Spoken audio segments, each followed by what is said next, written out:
प्रतिरोधों का संयोजन। ठीक है, प्रतिरोधों का संयोजन। तो प्रतिरोधों का संयोजन दो प्रकार से होता है।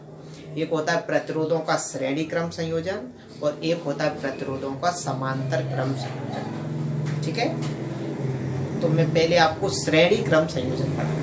तो हमारा टॉपिक है प्रतिरोधों का श्रेणी क्रम संयोजन।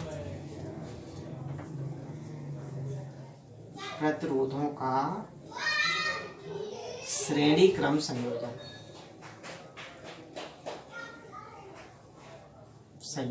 ठीक है, सीरीज कॉम्बिनेशन ऑफ रेजिस्टेंस, प्रतिरोधों का श्रेणी क्रम संयोजन। ठीक है, तो इसमें क्या होता है, देखिए ये होता है प्रतिरोध का सिंबल, इसको बोलते हैं प्रतिरोध का सिंबल। जे कोई प्रतिरोध है, ठीक है, जे इसका प्रतीक है। तो देखिए हमारे पास मैं तीन प्रतिरोध ले रहा हूं, एक प्रतिरोध, दूसरा प्रतिरोध और तीसरा। जे प्रतिरोध है, जे इसके सिरे है, जे पहला सिरा और दूसरा सिरा, ऐसे इसके जो पहला और जे दूसरा, जे इसका पहला और दूसरा। तो इनको क्या करते हैं, हम कनेक्ट करते हैं, जो वायरों की सहायता से मैंने जोड़ तीनों प्रतिरोध जोड़ दिए। अब इन दो प्रतिरोध, एक जे इसका जे सिरा और इसका जे सिरा, इनके बीच में हम सेल जोड़ दें, जिससे विद्युत धारा प्रवाहित करेंगे। तो जी मैंने इनके बीच में एक बैटरी जोड़ दी और यहाँ पर एक कुंजी लगा दी, क्योंकि कुंजी की सहायता से यदि हमें धारा का प्रवाह बंद करना है तो इसका प्लग बाहर निकाला जाता है। ये जो सेल है उसका प्लस है, जो माइनस है, इसको संचायक सेल सी और इसको कुंजी के नाम दे रहा। इस सेल की सहायता से यहाँ से इसमें विद्युत धारा प्रवाहित करेंगे, तो जो धारा इसमें होकर जाएगी वही धारा इसमें जाएगी, वही धारा इसमें जाएगी और जी विद्युत परिपथ में इस तरह विद्युत धारा प्रवाहित होती है। मान लीजिए आई धारा जा रही है। इस प्रतिरोध को नाम दे रहा हूँ R1, इसको R2 और इसको R3, जिसके कारण इसके सिरों पर जो विभवांतर उत्पन्न हो जाएगा वो V1, इसके सिरों पर V2 और इसके सिरों पर V3। ठीक है, तो डेफिनेशन बहुत ही सिंपल है कि इस संयोजन में पहले प्रतिरोध के दूसरे सिरे को दूसरे प्रतिरोध के पहले सिरे से, कॉमा, दूसरे प्रतिरोध के दूसरे सिरे को तीसरे प्रतिरोध के पहले सिरे से जोड़ देते हैं। इस प्रकार कई प्रतिरोध आपस में जोड़ दिए जाते हैं और प्रतिरोधों के इस प्रकार के संयोजन को प्रतिरोधों का श्रेणी क्रम संयोजन कहते हैं। ठीक है, मैं डेफिनेशन लिख दे रहा हूं। इस संयोजन में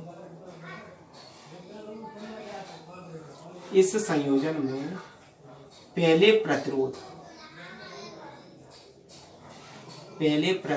के दूसरे सिरे को दूसरे प्रतिरोध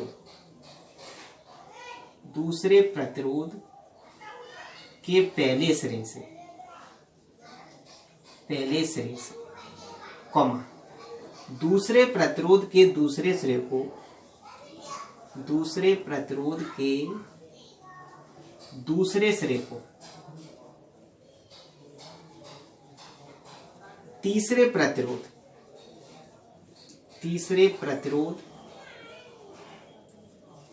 के पहले सिरे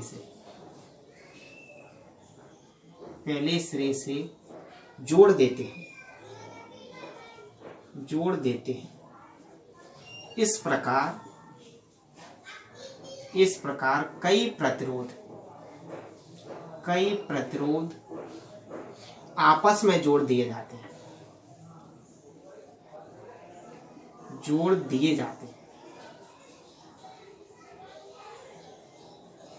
प्रतिरोधों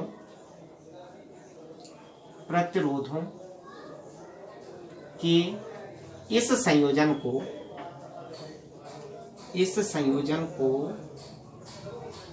श्रेणी क्रम संयोजन कहते हैं। श्रेणी क्रम संयोजन कहते हैं। ठीक है, तो बहुत ही सिंपल सी डेफिनेशन है, आप इसको आराम से लिख सकते हैं। ठीक है, अब इसका फॉर्मूला ड्राइव करेंगे। तो क्या किया है हमने, फॉर्मूला ड्राइव करने के लिए एक परिपथ बनाएंगे। जो परिपथ आपके सामने बना हुआ है, क्योंकि पहले आपको डेफिनेशन लिखनी है और उसके बाद ये चित्र बनाना है।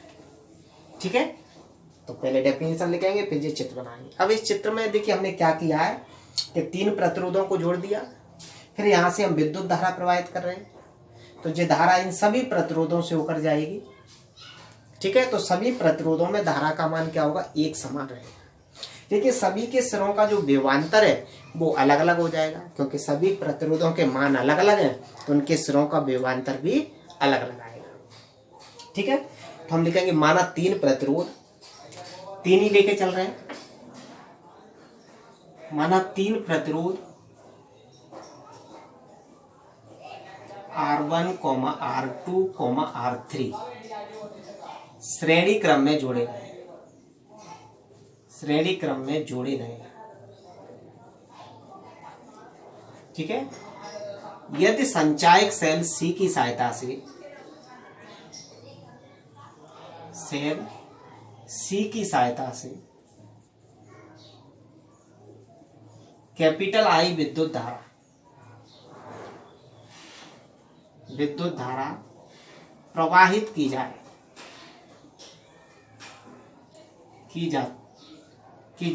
तो उनके सिरों के विभवांतर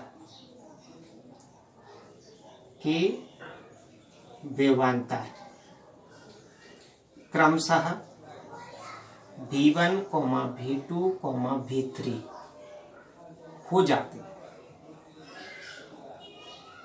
तब कुल विभवांतर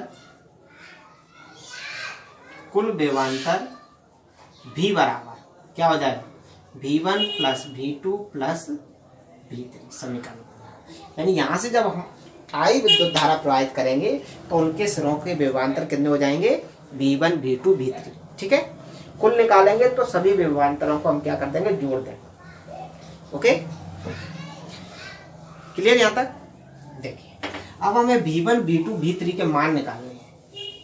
तो देखिए जब हमने यहां से विद्युत धारा प्रवाहित की है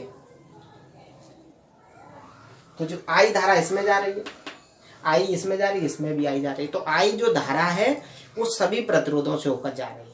इसका मतलब विद्युत धारा क्या हो गई, सबके लिए कॉमन हो गई, वो वेनिस्ट हो गई। ठीक, तो देखिए पहले हम इसके सिरों का विभवांतर निकालें, तो लिखेंगे पहले प्रतिरोध के सिरों का विभवांतर, पहले प्रतिरोध के सिरों पर विभवांतर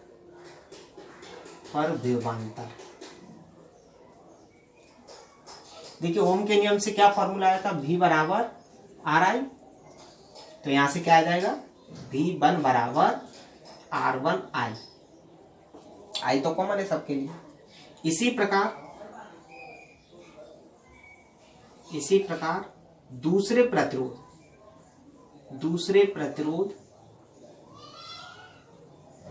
के सिरों पर विभवांतर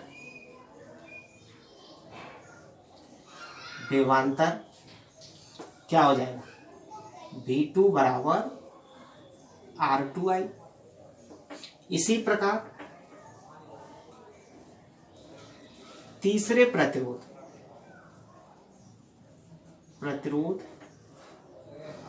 के सिरों पर विभवांतर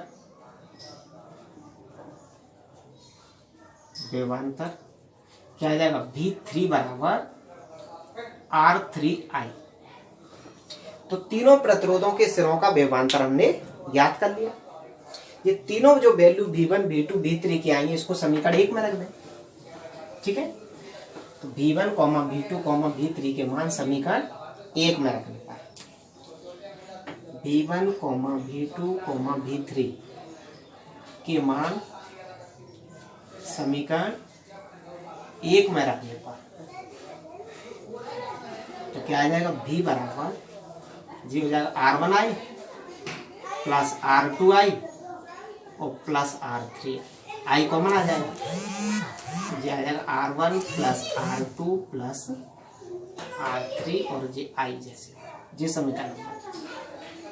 ठीक है, तो ये तो हमने तीनों के सिरों का जो विभवांतर अलग अलग निकाल के कुल विभवांतर निकाल लिया। अब हम ये समझते हैं कि जब हमने ये 3 प्रतिरोधों को जोड़ दिया है तो कोई एक बड़ा सा प्रतिरोध बन गया है।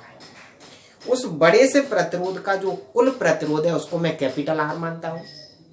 ठीक है, उस बड़े से प्रतिरोध के सिरों का जो विभवांतर है उसको भी मानता हूं, और इसमें जो बहने वाली विद्युत धारा है वो आई है। तो हम आगे लिखेंगे हम कि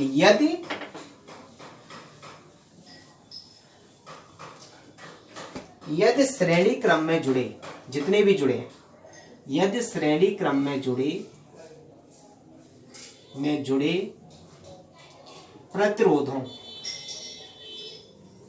प्रतिरोधों का तुल्य प्रतिरोध कैपिटल आर हो तो उसके सिरों का विभवांतर, सिरों पर विभवांतर वही भी बराबर क्या हो जाएगा, आर आई। ये समीकरण लगती है। अब देखिए हमने अलग अलग विभवांतर निकाला और फिर उसका योग किया तो समीकरण 2 प्राप्त हुआ। अब हमने इस पूरे का इकट्ठा विभवांतर निकाला तो जो हमें समीकरण 3 मिल गए। तो पहले का निकाला हुआ विभवांतर और यह विभवांतर दोनों आपस में बराबर होने चाहिए। तो हम दोनों का क्या है, कंपेयर कर देंगे। तो समीकरण 2 व 3 की तुलना करेंगे, 3 की तुलना से। तो दोनों का लेफ्ट इक्वल है तो राइट भी इक्वल आ जाएगा। तो आर आई बराबर हो जाएगा R1 plus R2 plus R3 और जे, दोनों का राइट साइड बराबर कर दिया। आई से आई कैंसिल हो जाएगा। तो R बराबर आ जाएगा R1 plus R2 plus R3। ठीक है। तो यदि हम 3 प्रतिरोध जुड़े हैं तो ये फॉर्मूला आ जाएगा। 4 होते तो कितना हो जाता, प्लस R4। n प्रतिरोध होते तो ये n पदों तक जाता। तो हम और आगे लिख सकते हैं कि अर्थात स्मॉल n प्रतिरोध श्रेणी क्रम में जुड़े हैं। अर्थात नहीं, यदि स्मॉल n प्रतिरोध श्रेणी क्रम में जुड़े हों तो क्या हो जाएगा, R बराबर R1 plus R2 plus R3 और प्लस डैश कितने पदों तक जाएगा, n। तो ये फॉर्मूला हो गया। तो इसका मतलब ये हो गया कि श्रेणी क्रम में तुल्य प्रतिरोध जोड़े गए सभी प्रतिरोधों के योग के बराबर होता है। तो जो तुल्य प्रतिरोध आता है वो सभी प्रतिरोधों के मान से अधिक आता है। ठीक है, क्योंकि R का जो मान है वो सभी प्रतिरोधों के योग से प्राप्त हुआ है। इसका मतलब R का मान सभी से बड़ा होगा। तो जब हमें प्रतिरोध का मान बढ़ाना है, यानी कि धारा को हमें घटाना है, तो प्रतिरोधों को कैसे क्रम में जोड़ते हैं, श्रेणी क्रम में। ठीक है, तो नोट करके लिख लेना।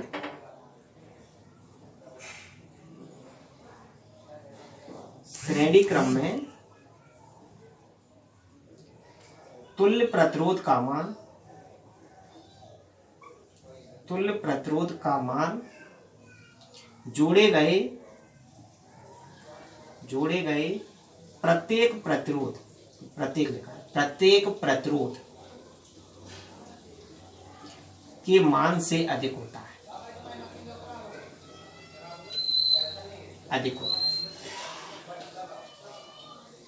ठीक है। दूसरा पॉइंट, श्रेणी क्रम में उभयनिष्ठ क्या होता है, विद्युत धारा। प्रतिरोधों के श्रेणी क्रम संयोजन में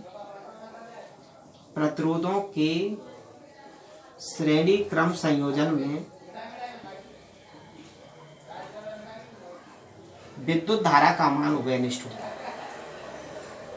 विद्युत धारा का मान उभयनिष्ठ होता है।